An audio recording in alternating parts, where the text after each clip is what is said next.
Welcome back as we overview another type of three-phase induction motor called the wound rotor or slip ring motor. The main difference between a cage motor and a slip ring motor lies in the construction of their rotors, since the stators are exactly the same. Let's look at the construction of the rotor. Instead of aluminium bars, coils of insulated copper wire are placed into slots in the rotor core, and these coils are interconnected to form three separate windings.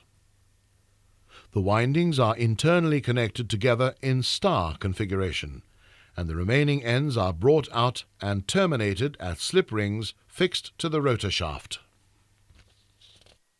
A brush plate assembly of 3 brushes, called the brush gear, is attached to the stator frame. The brushes make the electrical connection between the rotor windings and the external control circuit. Let's now explain the operating principles of a typical slip ring motor. The speed and torque characteristics of a slip ring motor can be adjusted by changing the amount of external resistance added or removed from rotor windings.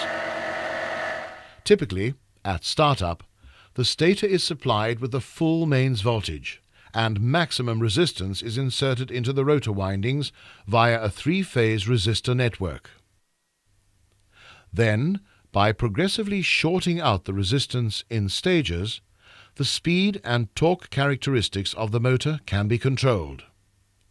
In the final stage of switching, all external resistance is shorted out, and the rotor behaves like a normal cage rotor.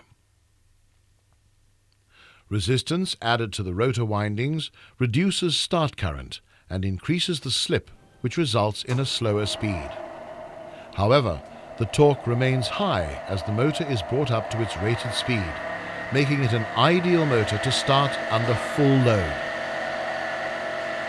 This completes our discussions on the operating principles of the slip ring motor. After the break, we will discuss electrical test procedures.